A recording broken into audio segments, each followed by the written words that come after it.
I'm sure you probably lost count of the amount of shooting games you've played on Roblox. You might have your favorite one all jotted down, but have you ever wondered what the general consensus on the best Roblox FPS game is? Well, if yes, you've come to the right place. In today's video, we take a deep dive into the game that's being hyped up the most by Robloxians as of recently. The game that has been taking up most of our time in Roblox nowadays is none other than Arsenal by Rolf Community. This game has seen quite a few competitors ever since it was released. Notable mentions are Bad Business and Phantom Forces, but it has managed to snag the attention of a major number of Roblox players. The reason, you might ask? Well, it offers a middle ground for the players. Instead of being way too fast and haphazard or super boring and slow, this game is medium paced, which is a first for shooting FPS games in Roblox. Now, you know every other Roblox video on YouTube these days is about Arsenal's gameplay. This game's got as many as 15,000 people playing it at any given moment. And if that's not enough to tell you how big of a deal this game is, I don't know what is. Alright, now that we've established that Arsenal is indeed the lifeblood of Roblox these days, let's take a peek into its features. What makes this game so incredibly popular among the players? Some might say that it's the immersive gameplay doing its job, while others might counter that the rewards are what's attracting more players. We think that the immense popularity has got something to do with both of these aspects. Gameplay. The objective of this game is quite simple. You gotta brutally murder someone to get better weapons, and the cycle continues until you've reached 32 points, or 16 points if you're playing on any mode other than the standard one. Your original weapon gets swapped for a newer, better one after every kill. The nicer the weapon, the greater are your chances for traversing unharmed through the game. For example, certain weapons and armor give the player the ability to double jump or fly for a couple of seconds.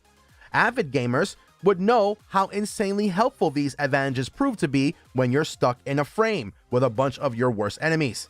The trick is to keep increasing your kill count so that the weapons keep on upgrading side by side.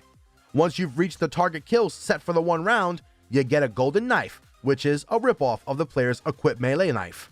Once you've got this brutal knife at your disposal, you have to make that one last kill to be crowned the winner of the game. You'll be confirmed the winner once you hear that characteristic golden frying pan kill sound effect.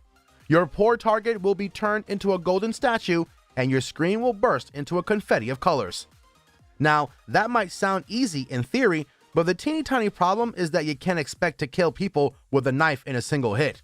You have to follow your target for a considerable amount of time to be able to land multiple hits when aiming for a kill. Your target does come equipped with a fancy gun, so chasing him is not as fun as some might think it is. You can be reduced to a pile of blocks on the floor if you're not careful enough, and that'll get you demoted from that level, meaning that you'll have to win the previous level again to gain access to the current monstrous level. If you show enough determination and can land a kill with a golden knife in an instant, you'd be crowned the undefeated champion. Sound effects. Now come the sound effects for the game, and we all know how important these are in any game's success. Would you prefer your character trudging silently through the plains, or would you want to hear your character crunching on leaves and stuff while walking? The latter is more exciting, I suppose. Most of Arsenal's sound effects have been borrowed from Team Fortress 2, while the game's maps have taken inspiration from Counter-Strike Global Offensive and other mods. The modders behind Arsenal keep on improving the game and adding niche features like new characters, maps, skins, armor, weapons, and whatnot. One of the major updates in the game took place on September 30th of 2019 when a new character named Anna was made a part of Arsenal's gameplay. This character was inspired by Adopt Me, a role-playing game in the Roblox universe. The game's thumbnail also keeps on changing, taking the shape of hilarious hand-drawn figures for various occasions like April Fool's Day. It's quite evident now that Arsenal sure is the best Roblox FPS game out there. It has won 3 Bloxy Awards, including a Game of the Year award. The game surpassed 1 billion visits on the Roblox server in June 12th of 2020, and the hype still hasn't died down. People are looking for ways to add or replace the weapons, and it's apparent that the game is only going to fascinate more players in the upcoming days. Click on one of the 4 videos on your screen right now, and we'll catch you guys in the next